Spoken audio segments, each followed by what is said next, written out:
Jetzt gibt's für alle Bonusclub-Mitglieder 20% auf viele Polstermöbel, Teppiche und Heimtextilien. Mömax, sieht doch gleich besser aus.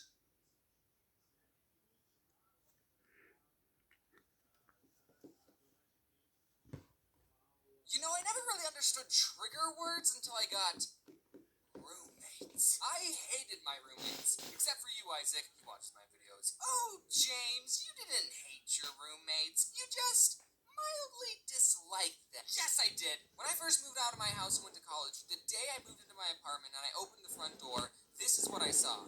Keep in mind all the buildup that has gone to this moment. First, I had to get accepted into the school, then pick my major and classes. Then I had to find an apartment close to the school and get everything set up there. Then I had to pack everything up into a suitcase, kiss my dogs goodbye, and then be all on my own for the very first time. I opened the door to where I'd be living for the next 8 months, and this is what I see. Someone sleeping on a couch. He was wearing some bright fast food employee uniform. The TV is on. There's a Halo 5 poster hanging on the wall. The sink, counter, and table is full of dirty dishes. There's a big industrial-sized trash can that is overflowing. Inside the fridge, there is an empty box of Dr. Pepper, a bottle of ketchup, and a jumbo Costco-sized pack of hot dogs.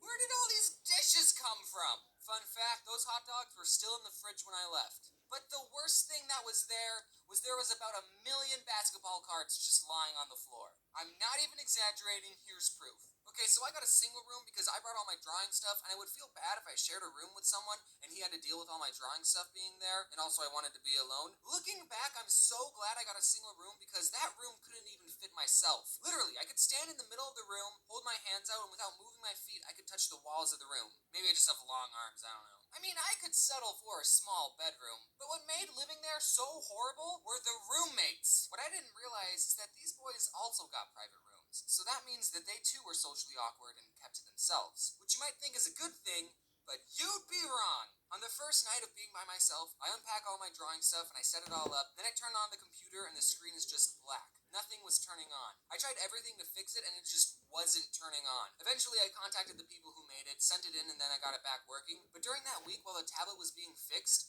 like, seriously, no joke, that was probably the worst week of my entire life. I'm being serious. Making comics and YouTube videos was what kept me sane. And that first night of being on my own and my tablet broke, I cried, guys. I couldn't even eat food, I was that sad. I hit rock bottom. I remember just watching Captain Sparkles and Game Grumps highlights all day. But then the day I got it back, I was a drawing machine. I posted a comic the very same day. So let's spend the rest of this video talking about these previously mentioned roommates I had. The first person I need to talk about is Isaac. He was the only one that I liked, and he's also the only one I told that I made YouTube videos. Now this boy wore obey hats, he vaped, and he said stuff like, "That's dope." But you wanna know why I liked him the most? Because he did the dishes. Like, me and him did the dishes. It wasn't just him, okay? I'd probably never become friends with him in any other circumstance. Just wanted to say that he was the cool one. I like him. Hi, Isaac. I miss you. I was looking at this post on the internet, and it was where the old memes are today. And for the after picture for the Scumbag Steve meme, it looked exactly like my roommate, who I'll just make up a fake name for, Steve for convenience. I'm pretty sure I was roommates with a meme. Just put a fedora on this meme, and boom, that's my roommate, Steve. And it was a very fitting meme, too. This guy wouldn't do the dishes. He always cooked this ramen thing in the microwave, and would leave this gross juice stuff behind. So then when I would go to use the microwave, it would get my paper plate soggy. So I would have to check every time before I used it to make sure there was no juice stuff behind. And also at night, he watched anime without headphones, subbed. Anime has a certain sound to it. I don't know if you knew that. It's like normal Japanese, but really emphatically. Luckily, it was usually late at night when he started watching, so I would just have to get to sleep before he started and I would be all good. James, why didn't you just ask him to turn it down? I did! One night I went into his room and I said, "Hey man, can you turn it down?" And you know what? He did turn it down for that night. That night. That one night. The very next night. But you know, he wasn't too bad. He would spend most of his time in his room playing video games, and I would spend most of my time in my room drawing. So except for the microwave juice thing, we didn't get in each other's way too often. Here's actually a funny story. So when I was filming the part in the vegan video when I crumbled up Oreos over Reese's Puffs, Steve walked into the kitchen and he saw me filming this sugary vegan concoction, and I just said to him, "Don't ask."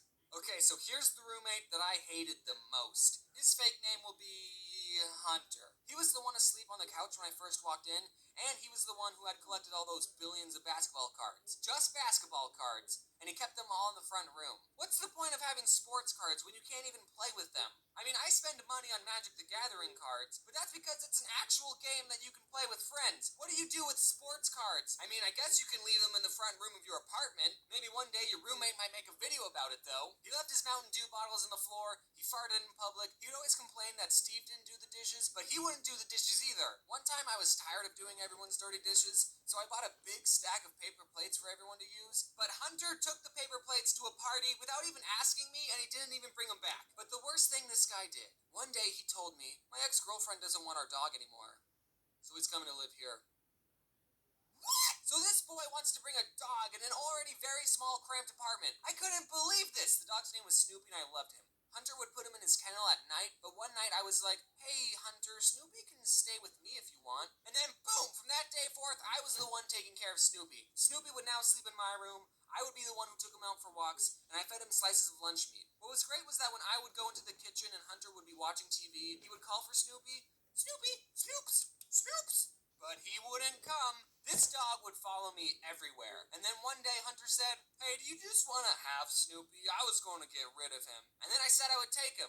And then later that same week, Hunter moved out. He took all the toilet paper too. He basically gave me a dog. And of course I loved that dog. But we lived in such a small space and I was always busy with school and drawing. I knew these weren't the best conditions for a dog to live in, and I'm pretty sure my apartment didn't even allow pets. So I asked people I knew if they wanted Snoopy, and my grandma got one of her friends to take care of him. So I dropped Snoopy off and I've never seen him since. And that's it, the end.